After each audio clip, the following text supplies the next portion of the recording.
ఈవీఎంలకు సంబంధించి నేను చంద్రబాబు నాయుడు గారిని ఇన్ఫాక్ట్ మీరంతా కూడా చంద్రబాబు నాయుడు గారిని ఒక ప్రశ్న సూటిగా అడగాలమ్మా. ప్రశ్న సూటిగా అడగాలి చంద్రబాబు నాయుడు గారిని. ఈవీఎంలు అన్నది 80% ఆఫ్ ది జనాభా ఓట్లు వేసినారు.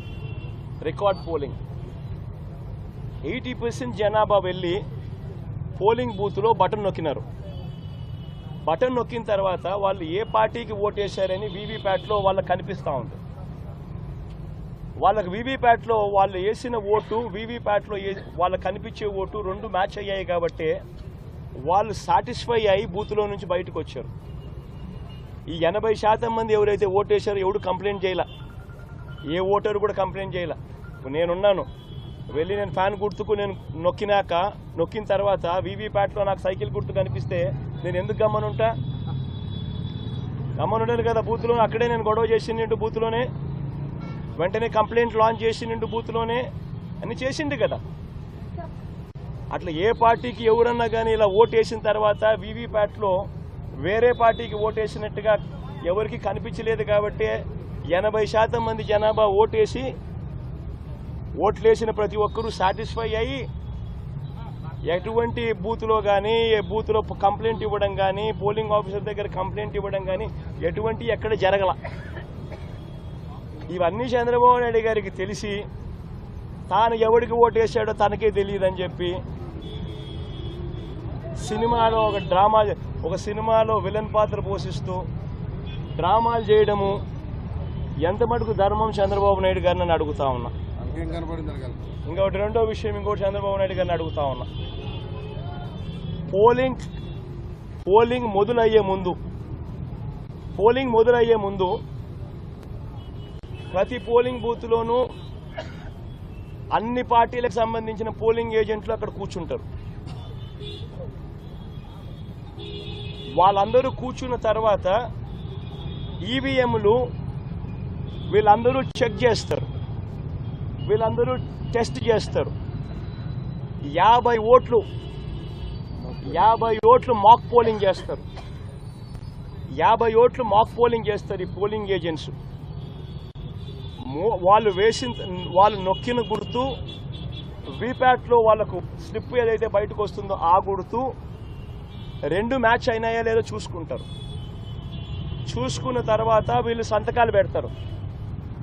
పోలింగ్ ఏజెంట్ సంతకాలు పెడతారు. మేము వెరిఫై చేసినాము, 50 ఓట్లు ఒక్కొక్కరు 50 ఓట్లు వెరిఫై చేసినాము, ఈవీఎంలు బాగా పనిచేస్తూ ఉన్నాయి అని సంతకాలు పెడతారు. ఆ సంతకాలు పెట్టిన తర్వాతనే జనరల్ ప్రజలకు పబ్లిక్కు ఓటింగ్ను పర్మిట్ చేస్తారు. ఓటింగ్ తర్వాతనే అవకాశం ఇస్తారు జనరల్ పబ్లిక్కు. మరి ఇటువంటి తెలుగుదేశం పార్టీకి సంబంధించిన ఏజెంట్లే అన్ని పార్టీలకు సంబంధించిన ఏజెంట్లతో పాటు కలిసి నొక్కి వీవీప్యాట్లలో కూడా దాన్ని చూసుకొని కరెక్ట్గా అన్నీ పనిచేస్తూ ఉన్నాయని చెప్పి వెరిఫైడ్ అని చెప్పి సంతకం పెట్టి పోలింగ్ ఆఫీసర్లకు ఇచ్చిన తర్వాతనే పోలింగ్ మొదలైంది. మళ్ళీ ఏ రకంగా చంద్రబాబు నాయుడు గారు చెప్తారు ఈ రకంగా ఈవీఎంలు అది జరిగాయి, ఈవీఎంలు ఇది జరిగాయి, నేను ఎవరికి ఓటేసానో నాకు తెలియదు అని చెప్పి ప్రజలను తప్పుదోవ పట్టించడం నిజంగా ఒక ముఖ్యమంత్రి స్థాయిలో ఉన్న వ్యక్తి చేయదగ్గ పనేనా అని అడుగుతా ఉన్నా. ఇక మూడోది చంద్రబాబు నాయుడు గారిని మీ తరఫున అడుగుతా ఉన్నా, మీరు కూడా దయచేసి అడగండి. ఇదే పెద్ద మంది చంద్రబాబు నాయుడు 2014లో గెలిచింది ఈవీఎంలతో కాదా? అప్పుడన్నా ఇంకా వీవీప్యాట్లో ఇంకా లేవు, ఇంకా మేము అనాలా. అప్పుడు బటన్ ఎవరికి నొక్కినామో ఎవరికి పోటు పడిందో మాకు తెలియదని మేము అనాలా. కానీ ఇక్కడైతే కనీసం కనిపిస్తూ ఉంది. వీవీప్యాట్కి తర్వాత ఇంకా వీవీప్యాట్ కూడా వచ్చింది. బటన్ నొక్కిన తర్వాత వీవీప్యాట్లో కనిపిస్తూ ఉంది ఏ పార్టీకి ఓటు వేసామని. అప్పుడు చంద్రబాబు నాయుడు 2014లో గెలిచినప్పుడు అది కూడా లేదు, అయినా మేమేమనలా. చంద్రబాబు నాయుడు నంద్యాల బై ఎలక్షన్ చేసినాడు, తర్వాత 30,000తో గెలిచినాడు నంద్యాల బై ఎలక్షన్. అప్పుడు ఇదే ఈవీఎంలు ఇదే వీవీప్యాట్ ఆయనకు అనుకూలంగా తీర్పు వస్తే ఏమలా అన్ని బాగున్నాయి. వీవీప్యాట్ బ్రహ్మాండంగా ఉన్నాయి, ఈవీఎంలు బ్రహ్మాండంగా ఉన్నాయి. మరి ఇదే ఈవీఎంలు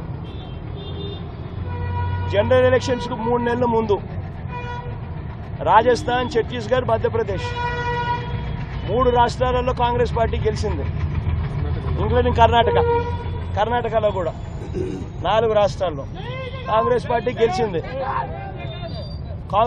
గెలిచింది. బీజేపీ ఓడిపోయింది 4 ఎలక్షన్లు, ఎన్నికలకు జనరల్ ఎలక్షన్స్కు 3 నెలల ముందు. మన అప్పుడు ఇవే ఈవీఎంలే కదా, అప్పుడు ఎందుకు చంద్రబాబు నాయుడు మాట్లాడలేదు? ఒక ముఖ్యమంత్రి స్థాయిలో ఉన్న వ్యక్తి ప్రజలు తనను వ్యతిరేకంగా ఓటు వేస్తున్నారు అని చెప్పి తెలిసి ప్రజల గాలి తన వైపు లేదు అని తెలుసుకొని ఎంతటి దారుణంగా డెమోక్రసీని అవహేళన చేస్తూ ప్రజల తీర్పును అవహేళన చేస్తూ మాట్లాడుతూ ఉంటే ఈ మనిషి నిజంగా మనిషేనా అని అడుగుతా ఉన్నా.